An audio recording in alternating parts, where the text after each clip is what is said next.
Bienvenue sur Les livres prennent la parole. Ici, les mots quittent les pages pour devenir des voix.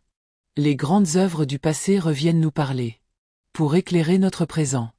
À chaque épisode, un livre, une idée, une sagesse à redécouvrir. Aujourd'hui, nous ouvrons un texte ancien. Écrit non pas pour séduire, mais pour retrouver la paix intérieure. Au cœur du bruit du monde. Ce livre, c'est Penser pour moi-même. De Marc Aurèle, empereur romain du IIe siècle. L'un des hommes les plus puissants de son temps. Mais aussi l'un des plus lucides. Entre deux batailles, entre les devoirs et le poids du pouvoir. Il écrivait pour lui-même. Dans le silence de ses nuits. Des réflexions sur la vie, le devoir, la mort et la sérénité. Il ne pensait pas que ces lignes seraient lues un jour. Et pourtant, près de 2000 ans plus tard, elles continuent à nous parler. À nous rappeler que même un empereur peut douter. Chercher, tomber, se relever. Ces mots, simples et puissants, nous invitent à rester calmes, justes et humains. Même lorsque tout vacille autour de nous. Alors, fermez les yeux un instant. Laissez les bruits du monde s'effacer.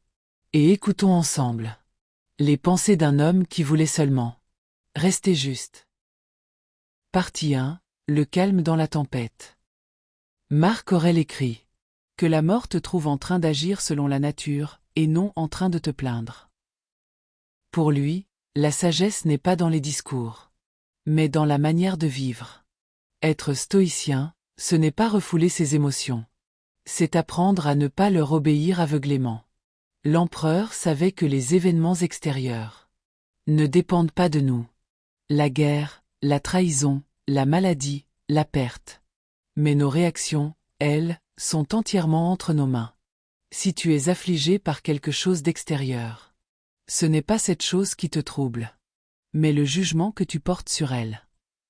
Et si, à notre tour, nous apprenions à regarder nos pensées avant d'y croire? Partie 2. La maîtrise de soi.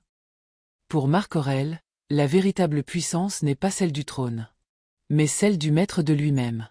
Tu as pouvoir sur ton esprit, pas sur les événements. Comprends cela, et tu trouveras la paix. Dans sa philosophie, le monde est une scène. Chacun joue un rôle, court ou long. Mais personne ne choisit la pièce. Nous ne décidons pas toujours des circonstances. Mais nous décidons comment les traverser. Le meilleur moyen de se venger d'un ennemi, c'est de ne pas lui ressembler. Une leçon d'élégance morale. Et de force intérieure. Partie 3. La nature et le temps. Marc Aurèle voyait dans la nature un maître silencieux. Pour lui, tout dans l'univers obéit à un ordre plus grand. Rien n'est chaos, tout est mouvement. Transformation, recommencement. Tout ce qui arrive, arrive comme il le faut. Si tu regardes attentivement, tu verras que c'est vrai. Le temps, lui, s'écoule sans retour. Craindre la mort, disait-il, c'est ignorer que nous mourrons un peu chaque jour. Ne te laisse pas distraire. La perfection du caractère consiste à vivre chaque jour, comme si c'était le dernier. Sans agitation, sans apathie, sans hypocrisie. Peut-être qu'au fond, la sagesse, c'est simplement apprendre à vivre maintenant. Partie 4. L'homme et la communauté. Bien qu'empereur, Marc Aurèle ne se croyait pas au-dessus des autres. Il se voyait comme un maillon de la chaîne humaine. Un homme parmi les hommes. Ce qui n'est pas bon pour la ruche ne peut pas être bon pour l'abeille. Il croyait à la solidarité, à la raison partagée, à la bonté comme forme de courage. Quand tu te lèves le matin, dis-toi.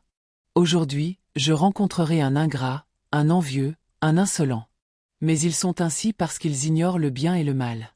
Moi, je ne leur en voudrais pas, car nul ne peut me priver de ma droiture. Quelle leçon pour notre époque! Où tant de colère s'oppose sans se comprendre. Partie 5. La paix intérieure. Tout, dans Penser pour moi-même, conduit à une idée essentielle. La paix intérieure. Une paix que rien ni personne ne peut nous voler. Si elle repose sur la raison, la vertu et la bienveillance. Cherche à avoir toujours la même sérénité, que tu sois seul ou au milieu du tumulte. Cette sérénité n'est pas de l'indifférence, mais une lucidité profonde. Comprendre que tout passe, que la gloire s'efface, que la douleur se calme, mais que demeure la manière dont nous avons vécu. Être empereur, ou simple citoyen, n'a finalement que peu d'importance. Ce qui compte, c'est d'être maître de soi. Conclusion, l'héritage d'un sage. Penser pour moi-même n'est pas un livre à lire d'un trait. C'est un livre à méditer. Chaque phrase peut devenir un miroir. Un rappel. Une respiration. Marc Aurèle nous enseigne qu'il est possible d'être puissant sans être orgueilleux. D'être fatigué sans se plaindre. D'être blessé sans haïr. Il nous dit: le bonheur de ta vie dépend de la qualité de tes pensées. Alors, relisons Marc Aurèle. Non pas comme une relique du passé, mais comme un compagnon pour le présent. Dans un monde agité, il nous offre une boussole simple. Agir avec justice, penser avec clarté, et accueillir la vie telle qu'elle est. C'était Les livres prennent la parole. Ici, nous croyons que les mots ne meurent jamais, qu'ils traversent le temps, les langues et les vies, pour venir toucher nos cœurs là où nous en avons le plus besoin. Si cette méditation t'a apporté un moment de paix, abonne-toi, partage, et laisse la sagesse des livres continuer de voyager. Parce qu'un livre lu, c'est une voix réveillée.